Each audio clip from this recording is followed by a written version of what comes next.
fa aparena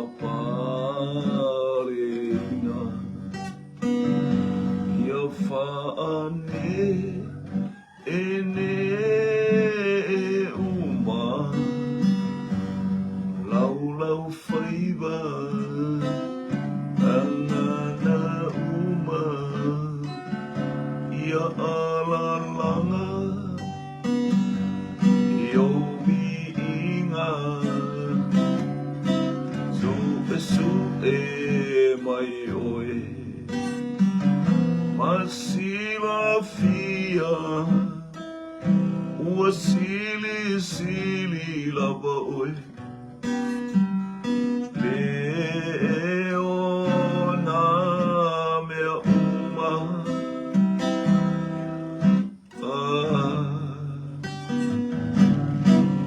ia fa aparena ia fa ane ene uma lau faiba angana uma ia alalanga io vi inga su e mai oe masila fia ua sili lava oe leo na mea uma themara ua imoa patilima lau ole vani monimo mau uana o oe lea tua whaapaleina te mama alu levinga te maraua i moa patili malau ole vani monimo lea tua whaapaleina mama alu levinga. Hallelujah, hallelujah, hallelujah, hallelujah, praise. After the man leave I ngole tau mo ro mo banga lei after you from young after hallelujah mo malosi male all of foe fa malo lo foe ya tu mo ya te oile vi inga le fa manu male fa de tanga mo alu le tayao hallelujah ilo banga lei fo ile pa ya la ofio ime o mo la mo le tayao te cha ima to le au la ve imale au fa so la ofio i watu me umoi lo vi inga mantua penga ta fai langi mantua fo ile alu la utala le leila o upu ma la ufa au unga lo nganga pa ia ta ime umoi wa ime umoi lo vi inga na o Yesu fa tai amen. Praise God, hallelujah, hallelujah, glory, glory, glory, glory. Thank you, Jesus. Thank you, Lord.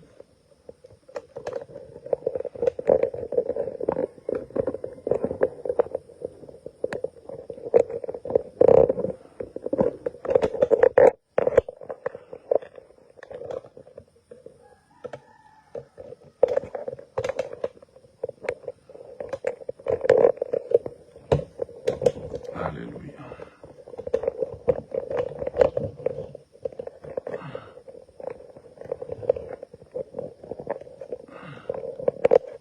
Thank you, Jesus. Thank you, God. Thank you, Holy Spirit.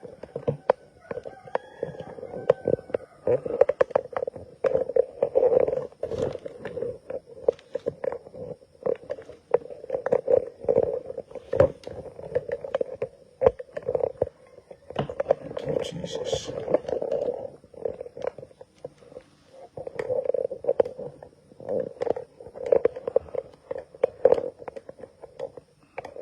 Hallelujah.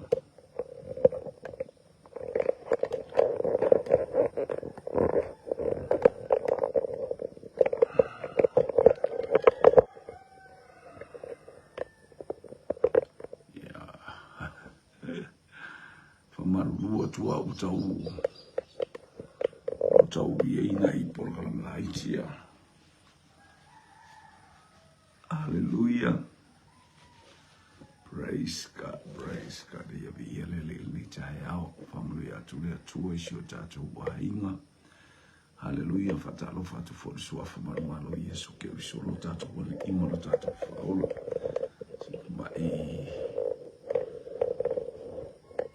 Hallelujah. Langan le ole tuwe ni chayao tadu sapati ya macho. Ya fatalo fatu for le malu male. Hallelujah. Isio tato painga olo o tato o ye lita ya o le upole atua. Hallelujah. Tato wa ifa tasiato ifa bianga le atua muna nga leile mabai. Hallelujah. Praise God. Ia vi ia leli. Leuti ile tu silea tu faiso tu se au faiso au mai fe au lita ya. Hallelujah, praise God. Ona o masinga ma fe vai a inga e lo ai tangata o le atua. E lo ai le tangata o le atua. Masinga ma fe vai a inga e lo ai tangata o le atua. E te tu samle o fa ya kopo e al mes fia tele e pe amo i tatou to fonga ese a. Me ia kopona ma le o tele o tofu fonga o ia te tatou te whafta iai ona e tupu e on sa. Tupu e on sa i ona o tofu fonga SS. E o mea tatou ia kopona mta abua mo. A le wo ma il tu si le fia faita o le tu si le fionga le tu al mta apu kene se tosu fitu tala masani. Tala faiso o tala tatou tal no ai pe ai le taimi ma le taimi i le praise God le tala i tamo o Josefa sa no fo Jakopo i le nu una na umawai lona tama o le nu kanana o le tala nei i ngafo Jakopo e se furu mo le fitu tau sango Josefa sa iei o ia i ona uso mo leo i le lafu o ia foi o le tama sa iei tama pila ma tama selepa o a vai alona tama na tala mai e Josefa le tala i ala tou a mio leanga i lola tou tama i ia leli o masinga ma fe vai a inga. E lo ai tangata o le atua. O mai ai tala lea.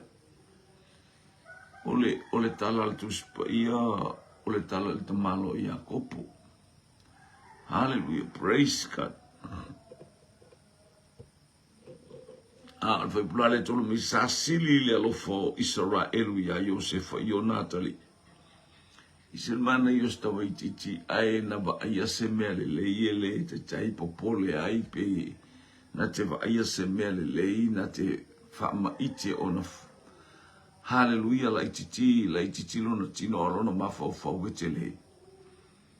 Sfufito la tamititi la ititi le il fa na wa Jakob.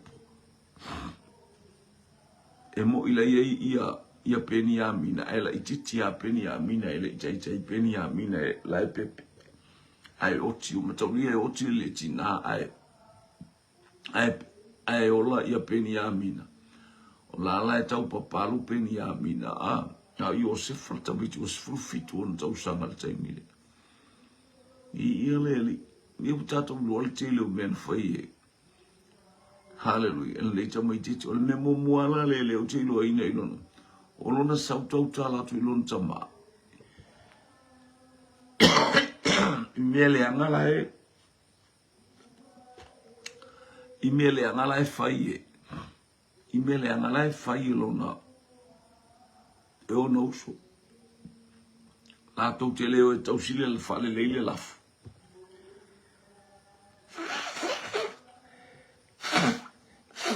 Ai pei o la tau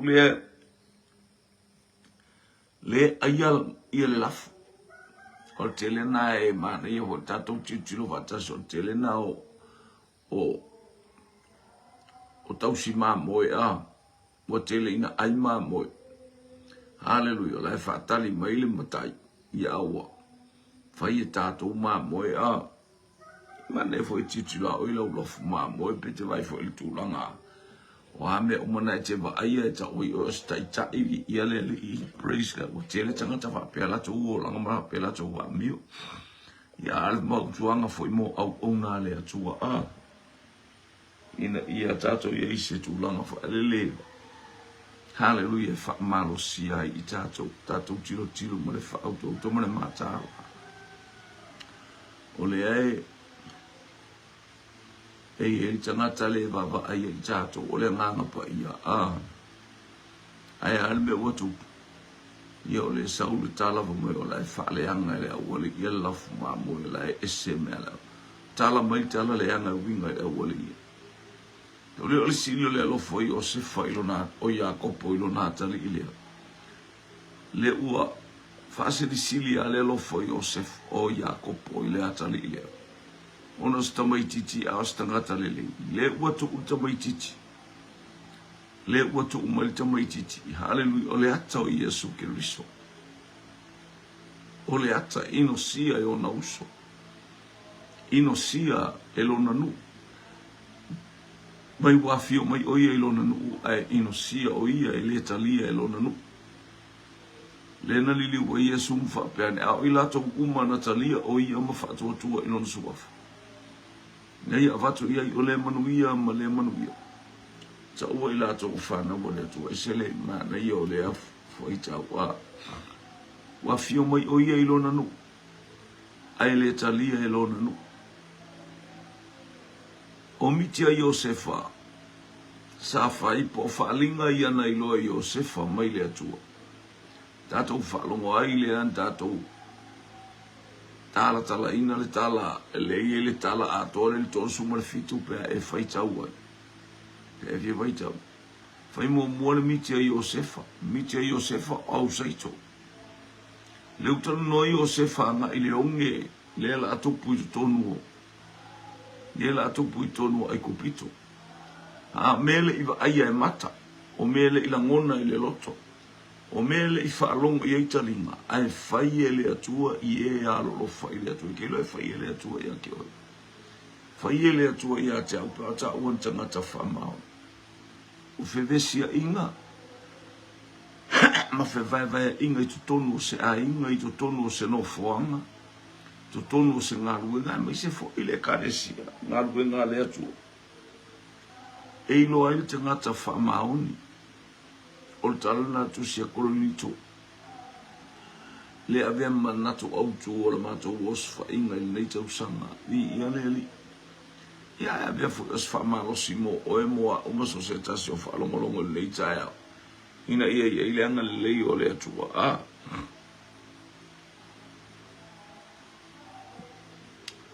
Yo le lo farolto ina le na. Hale lo fa matala Iosefa na miti. Yo le tala masani. Aina vea miti ia whaima se vai inga. Whaima masinga. A vea miti ia ma awala. Hallelujah.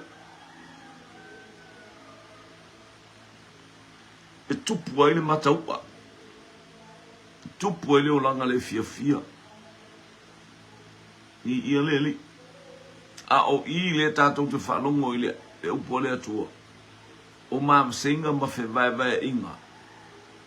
E ilo ai tangata o le atua. A fui tutupu me whapei tono o tātou ainga. O ina e whaatula i mai e ilo loto onsa. Lo loto whaapale pale. No tāo fiofi umaiha. Hallelujah. Baba i atu i le ali. O le na te whaatontonu wina la tātou fōlaunga. tele me fa pe wo o nei vai tau le wa fe tau I tonu ma nei vai tau tato wa ai fe la flafo inga tonu fo I o le malo la to wi a fa ia tu le tangata sa u le tangata o I lo ai le tangata fa mauni ma le tangata o le atua ya I ia le li go o mai tengi fe vesia inga hallelujah ai tatu tu fa tai I le atua ya le nei upu tato o mai le nei tai au ma le nei tamo Joseph ua fa matana miti ai le fia la woli ia a matana le fia mai ma fe vai ai ina o sau Joseph tala la tu tamara a matanga le tu sile to sul fitul tu se kenes ta u ia kwa ola le anga ali ola woli la tama ola ele o tausia ma mo ala ai ma mo ele ini ma mo fa popoi ai na mo ma mo avesi ia pe o me o tala ma ele tama tau fia ele tama me umala praise God lo ele tama wo ina faia na miti o saito o fusi saito wai fo mai o to fusi saito ila o fusi saito wai fo mai e tu sa o ara o fusi saito e vele ika me feika ia fe vai inga o tupu fe vai inga mafo fo maloto le o le ia pe o va tupu le mataua kwa fia silia la kikilea fia kam au ku io fa pena ala ngona pe ata to fa longo I se mea a o fa pe o fa matala mesta mata nes fa morianga o le michile tala no ie lo wainga le fata unu ngole o le michile ale na o le taimi o onge ele saito o onge me ai o onge le la langi na ai ku pito a ola no fo me Joseph ai ku pito le almena no fo me Joseph ai ku pito fe vai inga o ma singa fe vai inga le io mi sanga ma me fa pe wala to la fo Joseph hal wala to fa ta o Joseph lo la to so vi ele praise God pia foi no fatu ya te o le ato Yesu ke ru se ai loa na fa ta o le tangata Yesu I tupe ta fatino mai ya Utah no na lu ese mal au so o le po le toi pa seka Yesu ma no so ai na lu ese a Utah ono mana o le tupe ai na fa ta wina lo na ali mi ia le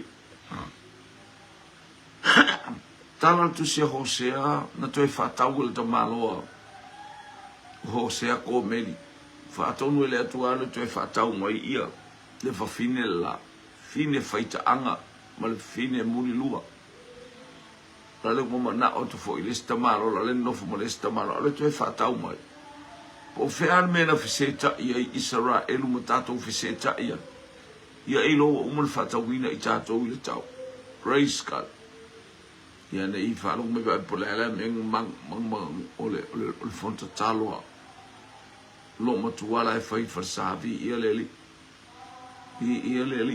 anga le le ole atu ia le pa ia le atu e mata utia la vale atu e sili ese la vale atu fa tanga la le atu ia le fe vai inga se ia ilo ai le tangata a mio atu se ia ilo ai le tangata fa maun ole a mio atu ole fa maun ina le tangata na te le tu ina atu le anga I se tas le fe mai e tu se kolito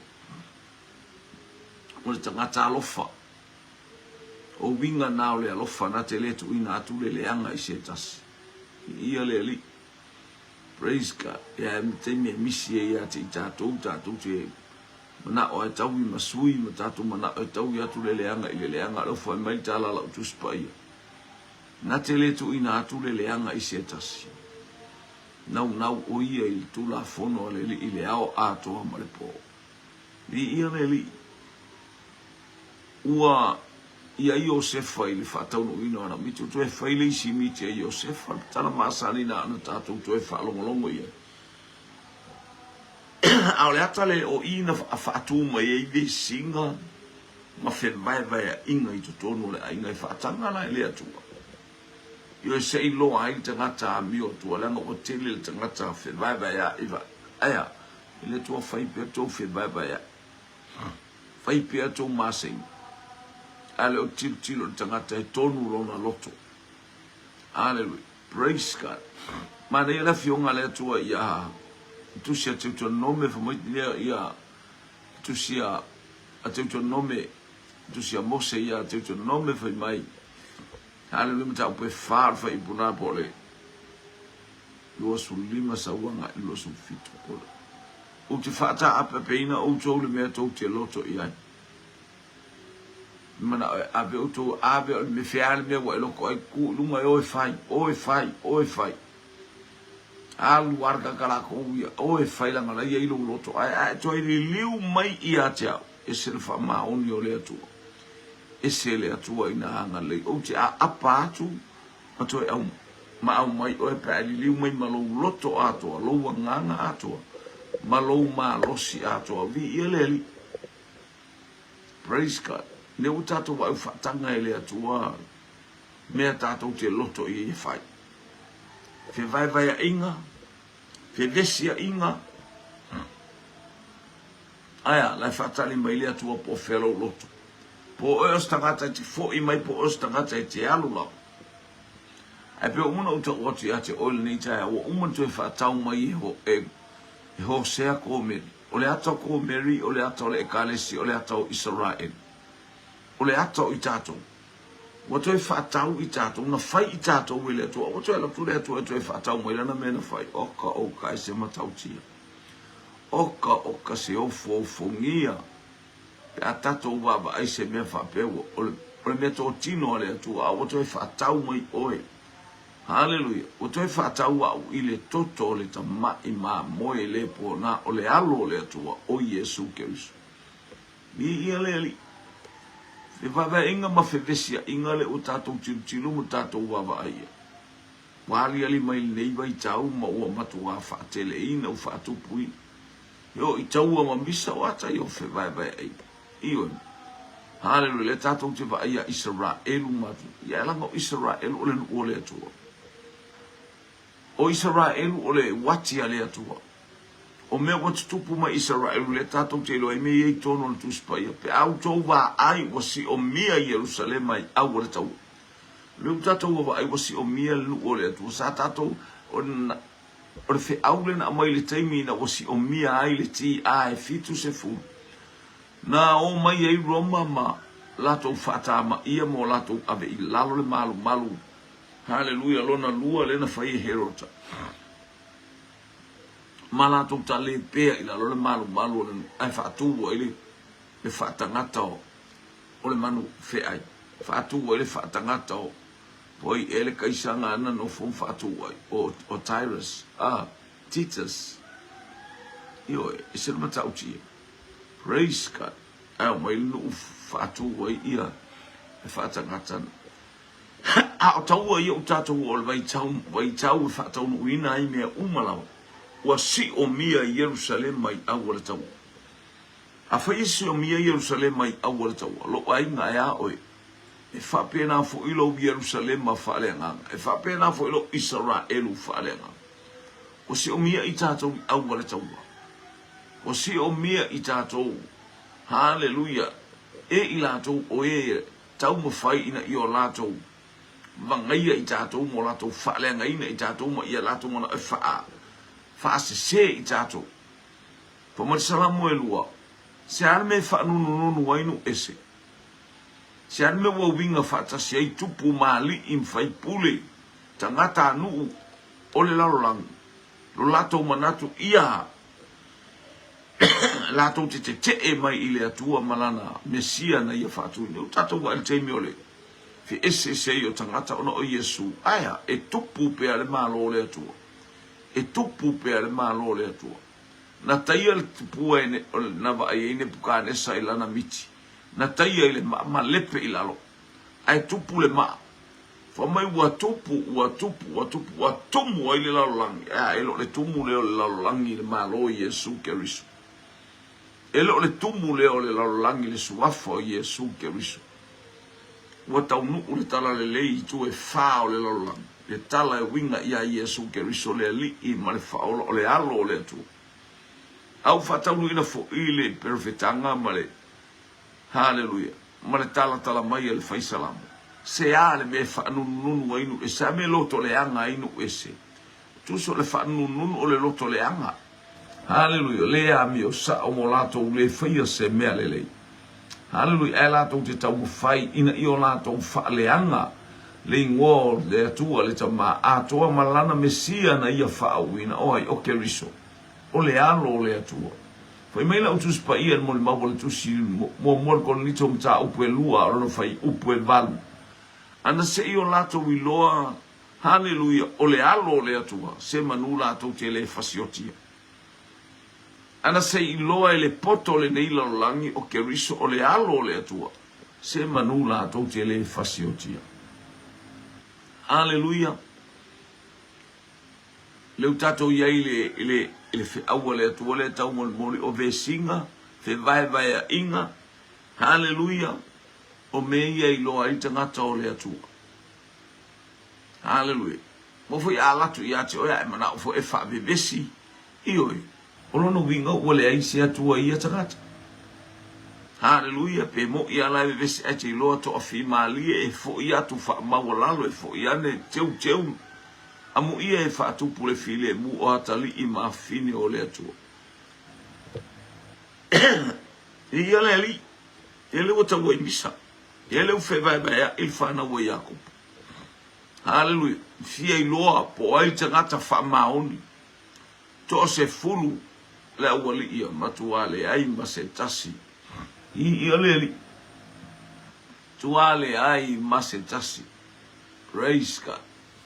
Eiso na manatu e faola pe fiso ani atu. Ia leli. Watau mai le awali. Wala tautu I lalo Yosefa I le lua. Fatau atu ai kupit. Fatau atu I tangata o Isamaeli po tangata mitiana na ngai mai le ala. Yo lato watangata. E lato tele o malama. Yo lato fisota ingai. Hallelujah. Na ufata watu wai. Matu ate lese meu. Arte mi watu e fo imai. Tuli mata ila usia sila mana uba ai. Le temi fata unu uina le mitia Yosef. Tuli mata ila tato uba ai. Le temi o ti ngā mawhaingata. Pangale le oi mai ala le vai la le tiro tu ala watoso atu le uso oka fe vai inga watili ina oli tangata pongisa oli tangata etumwa fa vivesi oli tangata na mi sanga me loto e fai ua tau nuulo na fa mo la le watoso atu ale tutuma baba ia ese le whaingata. Te lo wo o mai ni vai te mi wha apena. Wha apena ni le ise se popole o le tangata.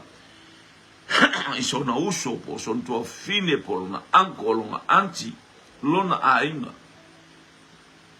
Ona mana o ngale o lisi tangata ia fasioti a lisi tangata lae. Hale tangata vai. Hallelujah. Ala o tu la imai o tangata wha amanuia ia ili atua o tu pulona o langa aia. Ele mana o tanu mia le olanga. Lalu watu la imai ia Yosefa ai kupito le tala masani. Fainga ta mafita ale tal yele o le ia le au fa le nga me ia le au fa vevesi. Tangata fa tu pua masenga. Tangata fa tu pua vevesi to tonu ai. O tele tangata fa pena. O amai tatou nei o langa ma nei teimi o tatou o iei ele o fai oe ma wha vesi todos wharwhai ngā luenga. Po o se poto potonga fo ia se. O iai ele o fai oe ma tangata e wha vesi. O lou wale manatu o oe ae vesi ai. Te tau nuu ave vesi. Ni ia le li o ani me le o le ainga le whaatale mai ni ia tonga po ani whaalamela o le whaafua le ainga. Hallelujah mo le manuia nga i luma ai le ngata ilo le whaalamela le o tupu mai le mo mias ia o tatou lima tu fatase atu arto o tele o tangata le lo se mea la tu ai no fa bebesi mo tilo ia o atu ai no fa bebesi vai ia ai nga wo fe langa I solo ai aya e matau tia la vale atu o ve singa ma fe vai a inga e loa ai tangata o le atu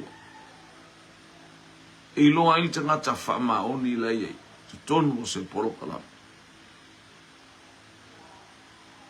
te io se falta uno del water fe awi e ele auso e to se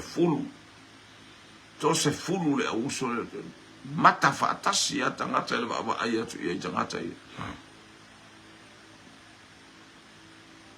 tu io se fa lungo fa malama ba ai mai pe o se atal na le pe ata to tilo il temi na felo e io se fa mo no tilo mo io se fa oi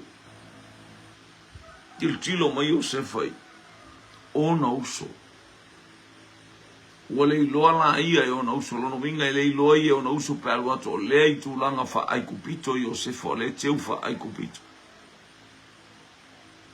a ona uso wana I loa le lei atu a ona uso pa warta kata lai misi mai o na peni amina ia leli mas o fevesia inga ma fe abaua inga ma misanga e loa ai tangata fa mauni ia leli na le o savali atu Josefa ai o tau ali ko fe ko ke o mai ai ma tau te o mai kanana ia le ua suasua ko o ie to iso so o to amarestala o ko kangaka su o spy o yo to o mai to tilo se me to te fai ono to ia leli to te fai ono to o so fa ia le malone mai fa mole le ai to fai fo ia le to no o po yo se forte mi o me ai le o to fa ta me ai o ma to o le o so to tas ma to mai fa ta le se me ai tonu ia le o ta ai alu le mafofau o Iosefa ua mana tua a toa tangata malea mana tala na fai atu atu le au fa abisa le au fa abevesi I to tonu olo na ai ma ai atu I le tangata malea tangata Iosefa o tau na o spy o tau io e praise God tangata fa maoni wana langona ua e tautala atua lona loto o le ase au wala le atua o le ale fainga le atua au mai ate ia se au mai ai loto lona ai fia I loa Iosefa o wa mai o lato loto wa mai loto le anga o mai le loto fa misa o mai fa tanga le atua me ia te tato fa tanga le atua me ia tato ia I loa ai tangata fama on a fa bena o fa tato pe mai le atua o te fata ape ina o tou le me o tou loto e fa tanga le atua ka ape loko fai al me loko ka o wangi e sau ke muri fua mai le atua ia e muri mai malo loto a toa malo wanganga a toa malo maro so ke muri fua mai ia le Leva pena Yesu a o ilato uma Natalia fa mai wa fio mai Yesu ilona nu ai te ena ilona nu wale talia ilona nu Yohane no ta mua aron fa upa sumarta sumalua wa fio mai ilona nu te ena ilona nu liliwane le ali fa pena o ilato uma Natalia o ia ma fatu tua ilona suafa na le o fa por kala me tangata uma de lalo langi ato ai fa sanga ia ilona nu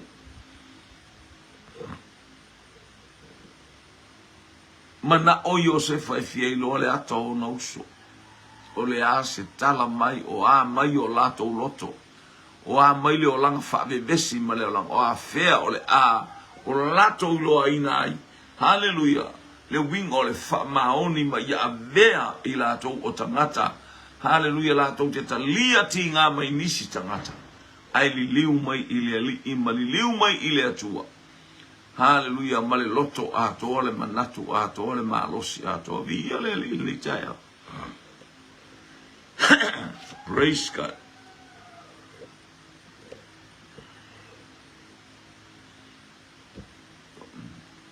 Spai o tu apa tanga te loka. Tu tanga te to tasi. Fai la ko sei kom me uma. Atu Josefa vai fa lei me tu fa tu mu fa lei tu ia la tu pe ko fa fo ila ia. Tanga ya. Hallelujah. Ele o tau ia tu le leanga ile leanga. Ele o tau ia tu le leanga ile masenga. Ele o tau ia tu le masenga ile loto fa vale. Aya tau ia tu me uma ile lele. Praise God. O mai on le tayo. O mai o le va engo le tayo o malai fo mai ma ala fa ngunga le. O le toe asane o le masina le la tato sapa le atu le masina o le Christmas. Hallelujah. Le la tato sapa le atu ile. Hallelujah. Ile pepe o le Christmas. Pepe na ba ai fo I masenga ma me uma ve singa ma me tele ai se ale loto le anga o le tangata. Praise God. Sa mola watu no u. Boto fa fo ilisi awali en lo for to atas fan pui. Ole mana onga ama le ata le tau tilo. Hallelujah. Praise God. Ia talitonu le tangata. Ma ia iloa le tangata. O masenga, ma vai-vainga, ma felu, abaua inga. Praise God. E loa ai le tangata o le atua. Ale tupu me whapea, e le loa tangata o le atua. Wa mai oe malau e kalesia. Wa mai oe malau. Praise God, malau aima. Wa mai oe malau ngaruenga. Wa mai oe malei. Tulanga le nu olo e alala aima papa awa. Ia leli. Tio le winga leo le nonofo fatasi ma oisi matai o fai upu fai kengi. O aku le mo lako mangaku fa pae les kanga kal manga onga fa elele ia. Fai se me bevesi el fontanga le nu. Awa umona lako seki aku ai kua mese. E loa le tangata I teimi o ve singa ma teimi o fetule ia inga. Ma senga ma mea uma o mai. E loa ai le tangata o le atua, o le tangata e poto, o le tangata e malama, tangata e ata mai, tangata e te lela na to faa o lana fautanga. Hallelujah, o le fue ma le to. Hallelujah. Mi ia le liso steimi e tau tala ai. Hallelujah. Liusua vai mea uma loto tangata wha maua lunga. O inai lo ai tangata o le atua. O inai lo ai tangata wha maoni. Hallelujah. E sila fia ai le atua. O mafu ona tuu ai. Fe vesia ingai. Ia I loa ele tangata o mea mai le atua. Hallelujah. Praise God.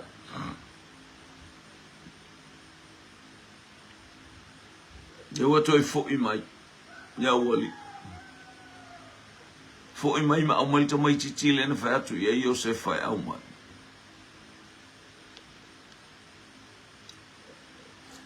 Wo o mai teimi o le atua. Wo o mai teimi se whai loa le wha maoni, se whai loa le matautia. E ua esfor tong fite e Josefa le na whai pe on tato I loa, tu e Josefa lana ipu I tono le tanga peni a mina. Ina ia ta'wai peni a mina o le tangata ngaoi ai ba atu la I mai yuta. Yuta le tatou te ta'ua ai le nu o sa yuta o yuta le tupunga mai ai le nu o yuta. Le fa mai ai Yesu e mai a yuta le whaolatanga. O le yuta le wa ta'wai tatou o tangata yuta ia ta'wai tatou o tangata Yerusalema ta'wai tatou o tangata Israelu aisea. Hallelujah, praise God. O tatou o tangata, hallelujah, whaatupu le file mu. A ele whaatupua se file mu ele ose Yutaia, ele ose Israelu, ele ose. Hallelujah. Ele ose tangata o le atua. E mawhaina e alu tau atu le atua. A ele whaatupua se file mu. A ele whaatupua se le leinga. A ele whaatupua le matamofi ele o ose atali imo se afine o le atua. Peno vatia te ole tala kolonito ole alofa na te le tu ina atu le leanga i se tasi. I ele il nei tai au. Ia il manuia ole atua ia te o ia le pa ia le atua. Lale wo vai atu Iosefa ole la ngona lea na o ilo na ia tupu le loto le il tangata. Ia tupu le loto le i ona uso. Olea olo lato i loa fai ia masu. Mapulu vanga mo le tangata. Ia i loa le loto fa mawalalo ma le loto salamo. Haleluia, ia i loa ta mala le fatali mai le fale. Ia i loa ta mala afa ia le avatua ta mai titi le ua oti le ta maisa ona o ngai o inga e te whaia. E te lo te leo tangata manu anu e o lava i tatou mātua e o lava i to te leo tangata e a whaina o lato loto i ngai o inga tatou te whatupui. Haleluia. O laima na o ia ola ma ia tupu le leilo wolanga ia tupu le o tatou wolanga ino i tatou maua le fiafi. Lele wale mawhaia Iosefa on ta ofi o na loi mata o na alanga le Iosefa o ese ai kupito i le menei. Wo ese ai kupito ma le fale ai faali Iosefa i ona uso. Wa amele tala ia Farao sole. Uso Iosefa uo mai. Fia. Vai vatu le tala o se mea fia. Asa ngova ai. Wa lamar tangata lea i loa ai e Farao. Tangata ia e o mai le a inga lea. Tangata ata mamai o tangata popoto. Tangata. Fai mea lelei. Fai mea lelei. Ali elo la e lilo i mata o Farao. Tangata neo tangata fai mea lea. Au abele lelei o Iosefa.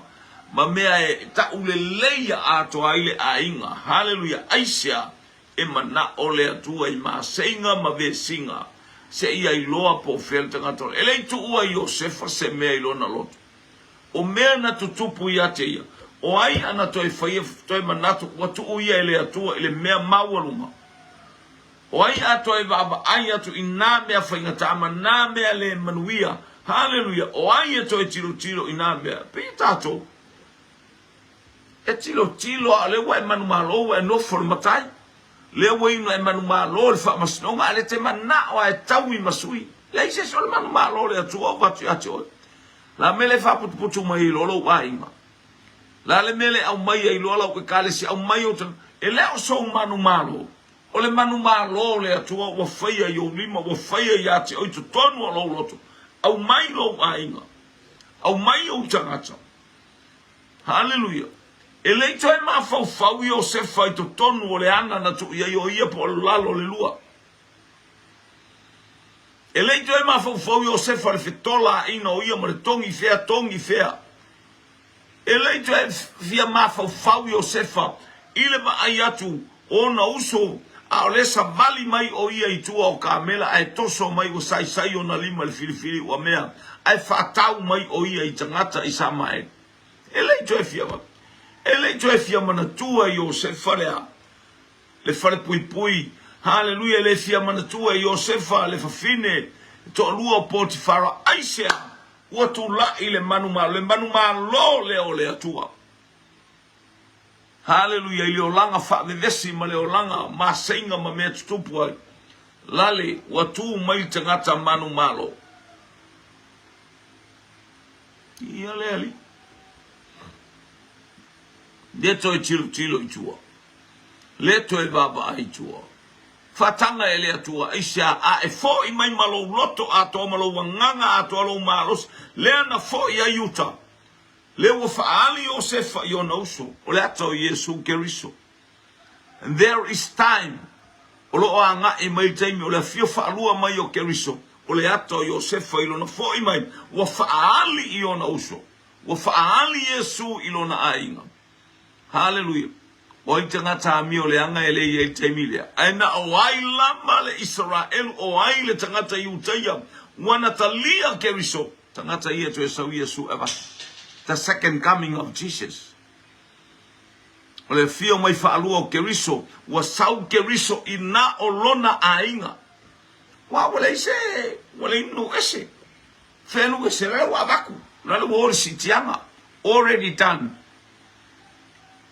Wa uma na fai sitianga. Nale wa fio atu ye. Wa fio mai Yesu. No fo mai le vani monimo. Aya. O sitia le ekalesia. Haleluya. Ai palasi mai pua ngā mafa tolu male afa tausanga. Haleluya umatu. Lale na tangata yu te lele wo kipi uru to apenato te siti angala le wo atu wai tato nu ese. Ma ilato uma le fa pese lau fasu male fa hafe tangata yu te ia na oa. Le tusia. Fa alinga le mata upo e fitu. Haleluya. Lale wa watu wai tato. Lale wa tato watu. A face. A feel fa pitoa ma ya Yesu, the second coming of Jesus. O le Saulo Yosefa. Hallelujah. Saulo Yosefa fa ali yo nouso. Wa o Yosefa lo o touso. Mea tonu ale na mana o Yosefa o loto. Ya le anto inga loto. Leo fa ali ma ya yuta. Leo wa mana o Yosefa fa ali yo nouso. Wa o loto uso. Awana itinga umi yo nouso. La benar sa o Yesu to evatu ila to lona ainga le nu o Israelu elela ititi Israelu elela ititi utayan to italia keriso wati nga mafinga tana ui mai ai I leli sa mola watu nu angale leli ile nei taya mana ba tu le atua ia na fa manu ya ia ile angale le male pa yo le atua nei taya fa manu ia le atua praise God. Ya ile anga le leio le atua. Fatanga ile atua misa ma fe vai inga. Afo ile no fa ati o mai le tusia te uto nome lonta upu e fa. Me wana fa upu te uto nome lonta upu e fa. Hallelujah. Ya su apere maule e fa. O inaite lo fatanga ile atua lo walu e af pule o le meke alwai. De vesi o ako inga mea. Falo mara pule lo sumar fitu. E fat te nome meta o fa pule lo sumar fitu. E fata ape ina ele li ia te o to inu ese.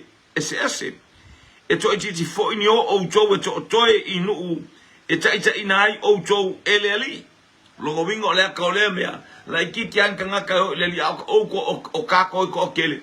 Pule an kanga ka fa ka ape o ka ko loko yo e. E fata ape tato wele tu e me o kako loko yai fo losul valu to te au nai ia tua na faia e limo tangata ola au mama o ele va ai mala to we le falongo la to te le ai la to te le songi ai a fai fe maro fai pule losu maleiba ai a fai to te toe sa ili ilo tua ile mea pe o filme o porque panca po filme ai pa o fa ai po filme me leanga ai ka ko a mio leanga ai a faita to que foi mai ka ko vola nga uma ka ko vola asu el meo la el que ka ke le mala mala ile atua sa tato lo le atua ai ka ko ke le mala mala so le me fina ngalo ai Yesu tato te ola le o tato mala mala o tato o mai talia Yesu le ai a fai to te sa ili le li lo watua ile mea ona e mawale o ia te o tangata o Samoa ala kalia le li Australia kalia le li o New Zealand kalia le li o Fia Amerika kalia Fia le ko le la langi wa e mawa ile li haleluya ale fai mai ona e mawale o ia pe a fai eti sa ili a te ia malou loto atoa. Malou nganga atoa. Fatanga ile atuan sa lau solo tato. O le pokalamele ale atua ina ia iloa ai le tangata fa maoni. Ma iloa ai tangata moni o le atua. O tangata fa mawalalo. Tangata loto salamo fo ima ile alii. Ma le fa mawalalo. Li ia le atua. Anga leile atua ya te o nei tai au. Fo i mai ile ali. Fatanga ile atua o ama singa o lema tato yai o lema soifua maolai. Mo mia talia Yesu e fai mali ma faola I lo wolanga I lo soifua. Ina ile manuia o le atua ma ile pa ile atua ya te tato umo. Mi ile ile nei tai au. Hallelujah. Fa manuia tu le atua mo oe. Hallelujah I tato umala ma vi ile ile anga leifo ile il nitayao haleluya isauninga ile farsa male farsa I fe laba le kalesia fe laba le farsa te yai ia ile manuia o le atua ia e whaalongo o fai oe matangata whaavevesi fai oe matangata maasainga haleluia sa ili mai le atua whaatanga le atua te whaia mena aia e fo ima ile atua ina ua etalia Yesu e fai mali ima whaola haleluia ilo loto angale le atu le atua aloi fe au le atua le taiao whaatanga le atua maasainga se iloa le atua lana whanau moni lele wo ilo atu Utah a o Utah le na fato ese ya penia ya Yosefa a le tu fatas male mana onga o Yosefa au mai Peniamina haleluya e tu fatas ya Utah ma Peniamina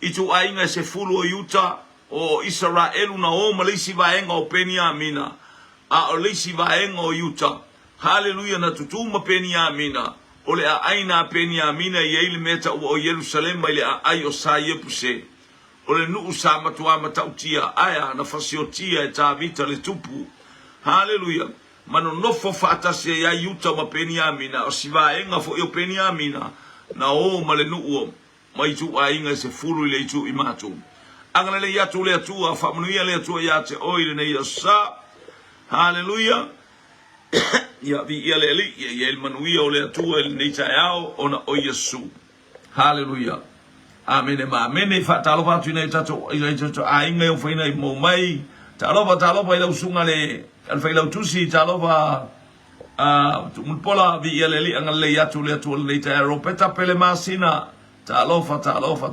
Jason to SB ele Yohanes Samoa talo fa lo sunga fa tonu wa mai lau whainga maralonga leia fiafi